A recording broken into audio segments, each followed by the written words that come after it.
Nihilis would have welcomed you.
Hey guys, so I want to go over my Erase and Strike Void Knight Sentinel for the last Epoch 1.2 patch. This build is extremely strong, and I think it's fair to say it's probably the strongest Sentinel build, at least in softcore for the patch. It's not as tanky as a Judgment build, but it's like 5 to 6 times higher damage than a Judgment build. So yeah, this is definitely like the build to play if you're in softcore, if you want to play Sentinel.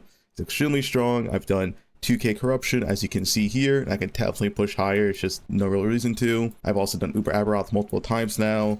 I have the 1 LP relic, 1 LP gloves, all on SSF, the COF faction, no trading involved whatsoever, so I just self-farm all of this gear. So yeah, it's completely SSF viable, and of course trade viable as well. I just prefer to play SSF in this game. I want to go over the whole build, what I did to min-max this build, what I've changed with it, and how I made it so extremely tanky in the end game. And I'll also go over some ways to farm this gear and some alternatives as well. I do have 3 full planners here: the Uber endgame setup with the Uber uniques, the no Uber unique setup, and this amulet and helmet can be replaced with the cultural items as well. If you haven't killed normal Aberoth yet, it's very easy. And the pre-World Splitter setup is what you use until you get World Splitter. You can easily farm Shadow Beacon with ascendancy runes. It's 1 in 8 chance. And World Splitter is also very easy to farm. I went over in my last video how you can easily farm this as well. So yeah, I'll have all 3 of these setups linked down below. They also have a full passive skill tree, and all the passive skills are in order. So do follow this. It'll tell you which points to take in order. Same goes for the skills as well. The skills also have the correct ordering. So if you're wondering what to do with your skills and what points to use, the last point, sometimes you don't have the last points because they're plus skills, and that's fine. Just follow this, it's all good. So yeah, let's go over the whole build. Let's go over the skills first. So we're using Anomaly, Erase and Strike, which is the entire point of the build, Devouring Orb, Heal in Hands, and Symbols of Hope. So I'll give you a quick TLDR of what each skill does so you understand. So Erase and Strike is your main damaging skill. This is all your damage. This is what you do everything, map clear, boss in, whatever. Keep in mind, you cannot infinitely sustain a Erase and Strike unless you have enough mana. I personally found you need around like 1.1k mana to have really good sustain with the skill, but more mana is always better, especially when using Seed. So yeah, at least try to get around 1k to 1.1k mana. It's not that hard. It's really easily achievable if you just have tier 7 exalted mana rolls in every single slot that you can get them. So in this case, whether you have the uniques or you just need the exalted items, you want tier 7 mana on gloves, tier 7 mana on relic, tier 7 mana on helmet,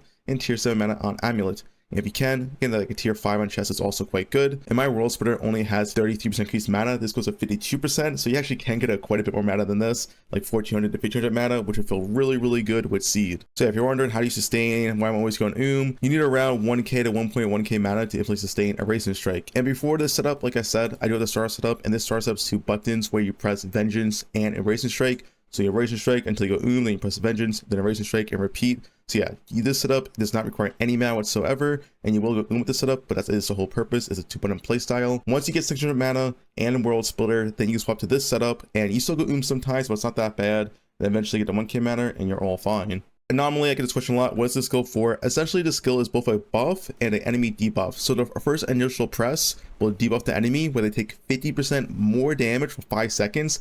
Very important, that's only for 5 seconds. It does not scale with any other passive. So when you use this, you want to make sure you get the most out of it, because 50% more multipliers a lot.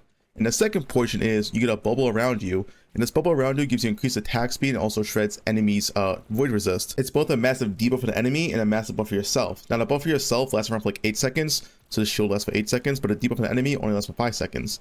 And do keep in mind the debuff goes where your curse is at, so yeah, do make sure you're using this properly. It's a massive damage multiplier for bosses. I don't use it for rares or like anything else, just bosses. You don't really need extra damage for mapping unless you're really low geared. Found orbs, this is the stuff that's spin around you. This will auto cast while moving, that's part of the tree. So yeah, these will auto cast, don't press it ever. This skill will give you mana back and shred resist enemies, so it is nice for sustain. Just do keep in mind this only casts while moving, so you actually do have better mass sustain while moving. So if you attack move, it's a little bit better mana than staying still, because this won't cast if you're standing still. Just keep that in mind. Next, we have Healing Hands. So Healing Hands is a multi-purpose skill. Essentially, it's your travel skill, and it's actually pretty good, really fast, especially when you have attack speed. Something to keep in mind with Healing Hands is that this is a immune travel skill, meaning you take no damage while traveling, so you can straight up dodge one-shots if you use this properly. I do this all the time during Uber Aberath, where I use this to immune his hits. It's extremely strong for bossing, very strong, and also pretty nice for mapping. So yeah, it's both a traveling skill and it's a self-sustained skill. So with the points we take, it's going to cost 0 mana, and it's going to heal you on every single attack you do. Lastly but not least, we have Symbols of Hope. It's a multi-purpose skill. Mostly it's for damage, but it's also gives you a ton of endurance threshold as well, so it gives you tank stats as well. The TLDR of the skill, you increase damage per orb, you get flat void damage, increased damage, and you get endurance threshold per orb. We have 5 orbs, yeah, it's just quite nice, makes you really tanky, and gives you a lot of extra bonus damage. There's also a skill you never touch, and you really don't want to press this skill, because if you press the skill, while you do get like a nice like little shield, it's not like, it's kind of shit to be honest. If you press the skill, you lose all your stacks, which means you lose all your endurance threshold and you lose all your orbs. So yeah, never actually press the skill. Now you do need it on your action bars. If you have it off your action bars, you don't get any of the symbols. So yeah, it's on your action bars, but do not press this. The only skills you press is Anomaly for the damage, Erasing Strike for your main damage, and then Healing Hands for movement. You never press symbols and you never press orb. Now I'll quickly go over my gear real quick. So world split up with void damage, melee attack speed. Void damage is the best. I do think melee attack speed is the second best. It makes a Erasing Strike feel very fast and very nice. We have a seed. So seed is one big thing I've changed compared to other builds. This helmet is just extremely strong. It gives you 20% of damage dealt to mana before health. And something to keep in mind of how this damage dealt to mana works in this game. Essentially only 1 mana point is removed per 5 health. Let's just say you take 100 damage, 28% of that is sent to your mana, and then 28% of that is essentially divided by 5. So you would only remove 5 mana from 100 hit just by 28 going into your mana. Damage dealt to your mana before health is an extremely strong mechanic in this game. It doesn't really make you go because of how little it actually drains your mana. So you're a very strong helmet. And remember, you're wondering, okay, you have this helmet, but where are you getting crit reduction? You know, you need crit immunity in this game. Where are you getting it? Well, to be honest, I found out that just using this paladin point for blinded light, blinded enemies cannot crit in this game.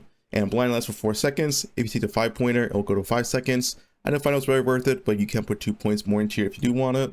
But yeah, this is how you get crit immune, and this is good enough to be honest. On bosses, you are permanently crit immune. They're always blinded. 4 seconds is definitely, you know, good enough. You're never not going to attack a boss for 4 seconds. And then for regular mapping, I really don't die to crits like ever. Like at most, you might die to like 1 crit every like 50 maps. Not a big deal. Like sure, if you're hardcore, you would want crit immune. For softcore, this is good enough. And it's also very much worth doing that because this helmet is extremely strong. So I very recommend getting this setup. A 1 LP seed is very easily farmable. This is from normal Aberath. Same with the amulet. You can easily farm this. Over here, merchant skill is probably pretty cheap because these are really common. Next is Titan's Heart. You want +4 rain and strike. Second affix can be mana or life. It doesn't really matter all that much. The +4 rain and strike is just massive. And if you're wondering, okay, how do I get a +4 rain and strike to drop? This patch, it's very easy. You just use these new runes called Rune of Havoc. Essentially what this does, it swaps around all the tiers and the items. So if you have like a tier 7 life roll and a tier 1 erasing strike roll, you throw in a Rune of Havoc and it has a 1 in 4 chance for that tier 7 to go to the tier 7 erasing strike. So yeah, it's really easy to get the tier 7 erasing strike, and 1 LP Titan's Heart is extremely easy to get. This is just best slot for the build. 40% increased health and 15% DR is really just massive survivability. Rings, we have a Siphon of Anguish and a Flames of Midnight. So for Siphon of Anguish, you just want a tier 7 strength. You can get life, it's nice. The most important role here is the chance to apply Doom. That's really the only role that actually matters here. And the second best role is probably increase leech rate, and then maybe the leech as life. The chance to apply Doom is really important. I had 18% here, and 4 stacks wasn't entirely reliable, and each stack of Doom gives you 10% more damage. So having 4 stacks is 40% more damage. So if you don't have, the 100% uptime on 4 stacks, you're losing quite a bit of damage. So yeah, do get the chance to apply deal at least like 25% or more. Flames of Midnight, this ring is completely optional. I do use it for mapping. For Uber bosses, I do think a 1 LP red ring is good enough once you have Shadow Worlds, because you'll have enough attributes for the 180 requirement. We have a for mapping, Flames of Midnight, so way to go. It gives you 20% move speed, that's swiftness. It gives you a nice little spear step, which is a little bit faster than a dash. And it gives you 15 or 17% of Void Pen, which is a lot of damage. As for belt, using Shattered Chains and Anguish combos is really strong. So at base Doom, it's 5% more melee damage, but this makes it 10% more melee damage when you do Doom stacks. So yeah, very, very good belt. First LP, just get hybrid health. If you get a second LP, you can get Potion Cleanse or Max Life. Gloves, uber unique Immortal Vise. If you don't have these, just use regular Exalted Gloves with tier 7 Exalted Mana. But these are extremely strong. I shouldn't have to say why these are like so overpowered. Essentially, you get 30% DR from these gloves alone, plus the other stats. It's extremely good. For boots, we have Dark Shred for mapping, and we've swapped to Solar Around Steps for bossing. Because yeah, you want to use these for mapping because of your movement speed. You see on 150% MS, I'm extremely fast. I do monoliths at a really fast pace. But for bossing, you don't need this movement speed. You swap onto your Solar Around Steps, and you have way less movement speed, but your damage goes insanely high because this gives 100% melee crit multi, and on this build you have 100% crit chance, so yeah, that 100% multi is a lot of extra damage. As for the slam, I did vitality here for a nice mixture of damage and defense, but you could also do strength. On your Dark Stride, you do want movement speed slam, and then the second affix, I think vitality is probably the best, but I got hybrid life, which is also quite good. Then of course the relic, Shadow Worlds. Once again, another uber unique, which is also very strong. 10 double attributes, 5% base crit, slam tier 7 mana. This thing's insane. If you don't have Shadow Worlds, you just use Anchored of Oblivion, which is very easy to get. You only need 1 LP and just slam mana on top of this. This will allow you to endurance cap, and then you can swap your blessing. If you have Shadow Worlds, the way I'm using an endurance cap here, 60% endurance is through my blessing, so I have 30% endurance here. If you have Anchor, you can swap this out for the 320 flat armor. So yeah, just do keep in mind, you do want to be endurance cap because you do have quite a bit of endurance left on this build, and also combos really well with your seed. I guess the last thing over real quick is the passive tree. I already show off like what you're doing for the blind stuff. These points, Defiance and Valor can swap around. If you need more elemental resist, get more points in Defiance. If not, put it in Valor. Base trait is pretty like self-explanatory. There's not much to take here. Vitality, strength, and reduced damage taken. As for the void tree, some people went for the leech nodes, but personally, I don't find the leech nodes worth the points whatsoever. Like, I'm instantly healing back with the full. I don't think 7 points of leech is worth it. Instead, I opted for more max life and more armor. So these nodes, you get 10% increased life, and you get 5% more armor and 30 flat health. So I found this to be way more reliable than these leech nodes. Like I said, you can mess around with the leech nodes if you want. I just didn't really find these to be necessary. Besides that, it's just life, taking 5 points and essentially everything to get the bonus. So 5 points here for melee area, 5 points here for multi, 5 points here for less damage taken, 7 points here. Void Pen is extremely strong. You don't have that much, so essentially 21% Void Pen is 21% more damage. Singular Purpose, also extremely strong node, where you get less damage taken and you get 20% more void damage. Eternal Form, this is why vitality is actually extremely good for the build. So Void Knight, you get 1% more melee void damage per 3 vitality, and then this also gives you more life per vitality. So vitality is a great stat for this build. Unfortunately, you can't stack that much because it's hard to get, because not that many pieces roll vitality. But yeah, that's why you do get vitality on your boots. And then you have Void Well and Essence of the End. So these are probably the most important nodes in the tree. Void Well is how you sustain your mana. Do read this if you want to learn, okay, how do I actually sustain my mana? So what Void Well does is when you drop below 0 mana, and if you have 3 Void Essence, you generate Void Essence from both your Essence of the End and from your Racing Strike. If you go to 0 mana, it consumes your 3 Void Essence to give you 30% of your maximum mana pool. This is a 3-second cooldown. This is why more max mana is extremely important. Not only does it give you multi from World Splitter, but it's based off your max mana. So the more mana you have, the more mana you return, and the more Erasing Strikes you can spam before going And because it has a 3-second cooldown, you really want to make sure you're returning a lot of mana, so you have enough Erasing Strikes to spam for 3 seconds. And yeah, besides that, pretty much everything else is standard. Just Echo Chance here, move speed, base crit here, 4% base crit. Before Shadow Relic, you can go 5 points here, but I still want 4 points. You could get the 5th point, it's up to you. And then 5 points in Abyssal Fluctuation. This is also extremely strong. It makes you really tanky, especially for the Aberoth fight where there's a lot of void damage. Yeah, that's pretty about it for the character. I guess idols real quick is only 2 important idols. Is increased echo damage when it's killed echoes and increased melee void damage. These are the 2 GG stats. My other one is armor shred and increased echo damage. So I have no other source of armor shred, so I got it on this idol. Maybe I want 2 of these. I'm not too sure. I haven't played like last Epoch all that much, so I'm not really sure the full min max of this. Maybe 2 armor shred relics is the way to go. Ideally, you get armor shred on your gloves with 2 LP, but that's extremely rare. So you have max mana and armor shred. But But yeah, I have armor shirt on here. Maybe this is better, maybe not, but it's what I'm working with. And all small idols, you essentially want health, mana, armor, or health, mana, mana. So I have this one is health, mana, mana, and this one is health, mana, armor. So yeah, these are the best idols. Besides that, cap resist with your idols. In general, it's pretty easy to cap resist in this build because of Nihils and your blessing for 20% all res. But if you are missing a resist, just you cap it with idols. The only thing I don't have capped here is necrotic, which is fine. Being like, you don't need 75% resist in this game. If you're 73%, 74%, it's honestly good enough. So yeah, I have fizz resist here, poison resist, good prefix on these idols would be void pen or vitality. Both these are extremely strong. Void pen is the higher damage option.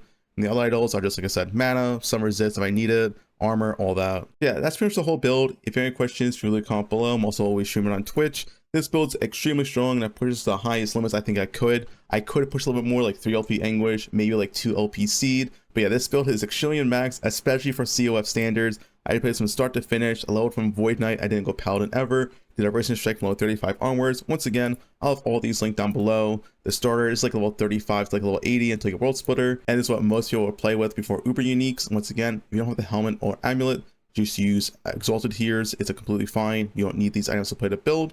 And then the GG Uber Unique setup. But yeah, anyway, that's about it.